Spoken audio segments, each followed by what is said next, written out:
सभी को नमस्कार। मेरा नाम है महेश और आप देख रहे हैं इंटरनेशनल अफेयर्स हिंदी। 15 अगस्त हमारा स्वतंत्रता दिन, लेकिन इसी दिन धरती के एक कोने में बर्फीले अलास्का में दो ताकतवर नेता मिलेंगे। जी हाँ दोस्तों, डोनाल्ड ट्रंप और व्लादिमीर पुतिन। सबसे अहम सवाल, क्या ये मुलाकात शांति का रास्ता खोलेगी या फिर एक नया तूफान लाएगी? आज के इस वीडियो में हम इसी खबर का विश्लेषण करेंगे। जुड़े रहे इंटरनेशनल अफेयर्स हिंदी चैनल से और सब्सक्राइब करना मत भूलिए। चलिए समझते हैं क्या होने वाला है। सबसे पहले ये खबर देखिए, यहाँ द राउटर्स की खबर है, Trump and Putin to meet to discuss Ukraine peace deal in Alaska. यहाँ लिखा है, ट्रंप और पुतिन अलास्का में मिलेंगे, यूक्रेन युद्ध खत्म करने के लिए शांति समझौते पर चर्चा करेंगे।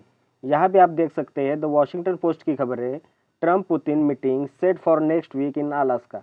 यहाँ लिखा है, ट्रंप और पुतिन की मुलाकात अगले हफ्ते अलास्का में तय हुई है। अब शुरुआत से इस युद्ध की पार्श्वभूमि समझ लेते हैं।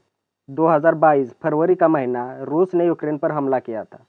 पुतिन का कहना था यूक्रेन नाटो में शामिल होकर रूस की सुरक्षा के लिए खतरा बन रहा है। दूसरी साइड यूक्रेन का कहना था, हम एक स्वतंत्र देश है, हमें अपनी सुरक्षा के फैसले खुद लेने का अधिकार है।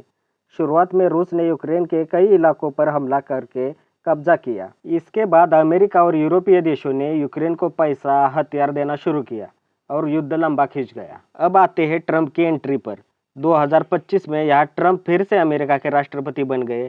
ट्रंप का चुनावी वादा था 24 घंटे में रूस यूक्रेन युद्ध खत्म कर दूंगा, लेकिन ऐसा कुछ नहीं हुआ। अब ट्रंप इसके लिए कुछ प्रयास कर रहे हैं। ट्रंप का प्लान है कि रूस और यूक्रेन दोनों को एक टेबल पर बैठाना और एक डील करना, जिससे दोनों का थोड़ा थोड़ा फायदा हो। लेकिन ट्रंप के इस प्लान से यूक्रेन के राष्ट्रपति जेलेंस्की नाखुश हो सकते हैं, क्योंकि उन्हें डर होगा कि यूक्रेन को अपनी जमीन गंवानी पड़ सकती है। अब ये मुलाकात अलास्का में क्यों हो रही है, इस पर भी चर्चा करते हैं। आपको बता दें कि अलास्का इतिहास में रूस का ही इलाका था, जिसे अमेरिका ने रूस से 1867 में खरीदा था। अलास्का भौगोलिक रूप से रूस और अमेरिका का नज़दीकी स्थान है। इस कारण ट्रंप ने सोचा होगा कि यहाँ मिलना एक तरह का प्रतीकात्मक संदेश होगा। अब इस मुलाकात में कौन कौन होगा शामिल, इसे भी समझते हैं। अमेरिकन राष्ट्रपति ट्रंप और रूस के राष्ट्रपति पुतिन, यह दो लीडर्स तो तय है, लेकिन यूक्रेन के राष्ट्रपति जेलेंस्की का शामिल होना अभी तय नहीं है।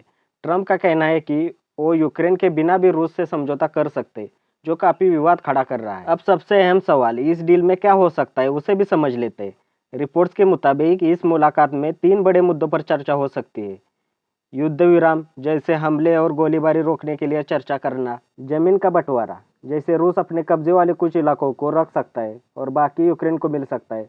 प्रतिबंधों में ढील, जैसे अगर रूस शांति समझौता करता है तो अमेरिका और यूरोप उसके ऊपर लगे आर्थिक प्रतिबंध हटाने पर विचार कर सकता है। दोस्तों, पुतिन का रुख तो साफ है, बातचीत के लिए तैयार है, लेकिन उनके कब्जे वाले इलाके रूस का हिस्सा बने रहे, ये उनकी शर्त है। साथ ही साथ रूस यह भी चाहता है कि पश्चिमी देश यूक्रेन को सैन्य मदद देना कम कर दे। अब अगर ये डील हुई और ये डील नहीं हुई तो क्या हो सकता है, उसे भी जानना जरूरी है।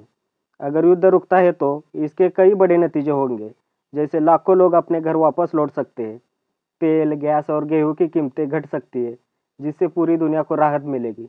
लेकिन अगर डील फेल हुई तो रूस और यूक्रेन में लड़ाई और तेज हो सकती है और अमेरिका और रूस के रिश्ते और बिगड़ सकते हैं। विवाद यह भी है कि ट्रंप यूक्रेन के बिना रूस से डील करने का सोच रहे हैं। यह कुछ ऐसा है कि जैसे दोनों देश की लड़ाई में आप एक से ही शांति वार्ता करें, दूसरे की राय जाने बगैर। अब यह मुलाकात ऐतिहासिक क्यों है, उसे भी समझ लेते। ऐसा पहली बार होगा जब ट्रंप राष्ट्रपति रहते हुए पुतिन से सीधे शांति वार्ता करेंगे। 2022 से चल रहे युद्ध से लाखों लोग बेघर हुए हैं, हजारों की मौत हुई है। इस समझौते से आगे इन्हें रोका जा सकता है। अलास्का का चुनाव एक प्रतीकात्मक संदेश भी है। अमेरिका और रूस का एक समय पर आपस में जुड़ा हुआ इतिहास भी है। लेकिन दोस्तों, जेलेंस्की पर भी दबाव बढ़ गया है। वो कैसे, उसे भी समझ लेते। अगर ये डील हो ना हो, लेकिन जेलेंस्की बीच में फंसने वाला है। यह तो जरूर होगा। जेलेंस्की पर पश्चिमी देशों का दबाव है। पश्चिमी देशों की मदद पर ही अभी जेलेंस्की निर्भर है। ट्रंप बिना जेलेंस्की डील करने वाले हैं। तो इस समझौते में अगर कब्जे वाली जमीन रूस को देने का फैसला हुआ तो जेलेंस्की डील मानते भी है तो यूक्रेनी जनता नाराज हो जाएगी। अगर नहीं मानते तो युद्ध और लंबा खींचेगा, पश्चिमी देशों की मदद कम हो जाएगी। मतलब जेलेंस्की दोनों तरफ से घिरने वाले हैं और रूस बिना कब्जे वाली जमीन लिए मानेगा नहीं। इस डील को लेकर यूरोप की क्या चिंता है, उसे भी समझ लेते। इस बैठक से यूरोप में चिंता बढ़ा दी है। जैसे कि कई विशेषज्ञ मानते हैं कि बैठक में यूक्रेन को शामिल न करके अमेरिका रूस की अवैध कब्जे वाली ज़मीन को वैध बना सकता है। यह ऐसा हो जाएगा कि अमेरिका द्वारा रूस के फैसलों को मान्यता देने जैसा हो सकता है। साथ ही साथ चर्चा में आदान प्रदान होगा, मतलब यूक्रेन के हिस्से रूस को मिल जाएंगे, जिससे कानूनी और संवैधानिक उलझनें भी पैदा हो सकती है। तो दोस्तों, 15 अगस्त को अलास्का में होने वाली ये मुलाकात सिर्फ दो नेताओं की मुलाकात नहीं है, ये पूरी दुनिया की किस्मत बदलने वाला मोड़ भी हो सकती है।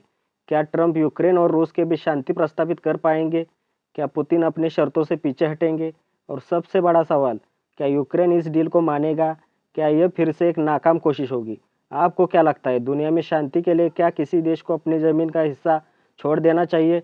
कमेंट में ज़रूर बताएं। फिलहाल इस वीडियो में इतना ही। जियोपॉलिटिक्स के सभी खबरों को जानने के लिए जुड़े रहे इंटरनेशनल अफेयर्स हिंदी चैनल के साथ। अगर आपको वीडियो अच्छा लगा तो लाइक ज़रूर कीजिए, अपने दोस्तों के साथ शेयर कीजिए और सबसे अहम बात, सब्सक्राइब ज़रूर कीजिए ताकि आपको नए वीडियो की अपडेट मिलती रहे। मिलते हैं अगले वीडियो में, तब तक के लिए धन्यवाद। जय हिंद।